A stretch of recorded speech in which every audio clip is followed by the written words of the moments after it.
Hey everyone! I hope you're enjoying the holiday season and that you are keeping as warm as possible in this frozen tundra that we call Canada. Today, I'm going to present every reason why Jody Wilson-Raybould should stay exactly where she is. But first, I got to get my own political biases out of the way. See, I think that what Justin Trudeau did in the snc-lavalin affair was completely wrong. I think that she shouldn't have had to leave the party because of it. Or felt like she was being forced out or whatever it was. And I believe that dissenting opinion is extremely important to the foundations of democracy. Now, with all that out of the way, now that you know that I support Justin Trudeau, and I'm not going to get into the reasons why in this particular video. If you do want to know why, please feel free to like that video down below, and I'll be happy to tell you exactly why I voted for the guy. But I'm not going to get bogged down in that today. So you know that I support him. You know that I support Jody in the affair. But let's just kind of put that all aside and continue. So I'm going to tell you exactly why she shouldn't have to leave, even though the Speaker of the House is requesting that she do so. I'm going to give you every legal reason and every logical precedent that she has to be entitled to that space. And to do that, I'm going to reach in to my handy-dandy bag of reason. This is where I've written down every single reason why she should get to keep her space, and I'm going to read them out at random.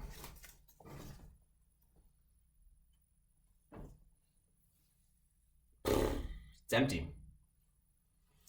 I guess that's because there is no legal precedent for being able to demand that you keep your own office space as a member of parliament that's paid for by the taxpayers. See, what happens is after every national election, each member of parliament is assigned a specific office based on their new role in parliament. It wouldn't make any sense to keep groups of people together if they didn't need to communicate on a day-by-day basis. It's much better to make that more efficient and subsequently, group people up that are going to need to be communicating on a case-by-case basis. So in that way, the seats are given priority or first dibs to the party that has the most seats in that election, which in this case was the Liberal Party.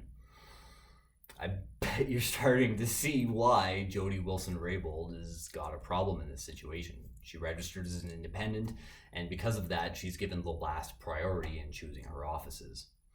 Now, I don't think that she should have had to leave the Liberal Party in the first place. I think that what happened was, as far as I can tell, she left of her own volition. I think that what happened was during the questioning that was going on during the snc-lavalin affair, she was questioned by both, the Liberal Party, the Conservative Party, and, the NDPs. And the questioning was harsh and at times extremely rude from the Liberal Party. And I think that she knew that she would have to justify every single dissenting opinion that she had in the future. I think she made the choice to register as an independent, conduct her ideas in private, and then express those in public debate in the House. And that's really easy if you want to be right all the time, but fundamentally, if you're genuinely interested in coming to the best possible solution to an argument or a situation or a problem like climate change, you need to be willing to be wrong. You need to be open to the idea that you may not have the best idea, and to do that, it's much better to try and flesh out your ideas in real time, discussing and debating them with real people. And that's supposed to be, the benefit of a dissenting voice in a party. It's a shame that she had to leave the Liberal Party. I think that she should have stood for her convictions, and I think that she should have weathered the storm. I don't think, because I know what you're going to say, she was bullied, she was coerced to leave the Liberal Party, it wasn't her choice, and that she was forced out. But if that's the case, if someone said the words to her, if you don't quit, we're going to fire you, then that would be a political scandal of the nature that we're seeing down south with, the sitting US president. It's highly unlikely that that information would have been communicated to her on a one-on-one. It's far more likely there would have been more people, grouped up in that meeting. And if something like that happened, it's bound to get out into the Canadian press. She probably would have said something about it.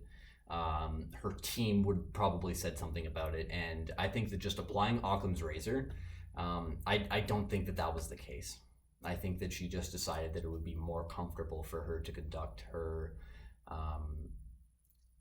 create her own opinions in private, as opposed to having to flesh them out with the rest of the Liberal Party.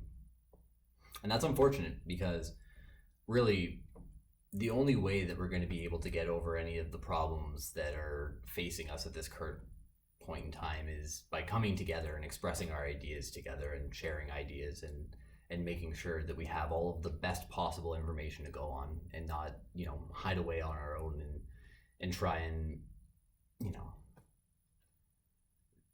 make everything perfect, absolutely perfect before we tell anyone. It has to be perfect before anyone hears this.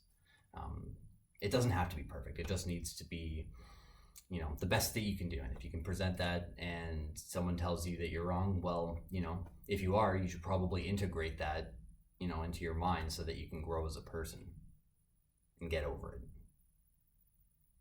Anyway, that's it for today's politics. I'm not going to continue to drone on. That was my point on that. But that being said, if you do like my political content, consider checking out the recent video that I made on the impeachment proceedings in the United States, which I'm going to put somewhere in this area. And in addition to that, if you wanted to subscribe to my channel, feel free to. I'm going to be creating lots of content on almost every topic under the sun. I'm fascinated by even the very concept of existence. And subsequently, I find almost every topic fascinating. So if you ever have suggestions, please feel free to leave them in the comments. And with that, I hope you have a great Christmas or holiday, Hanukkah, Kwanzaa, whatever's going on. I hope it's fun. Peace out.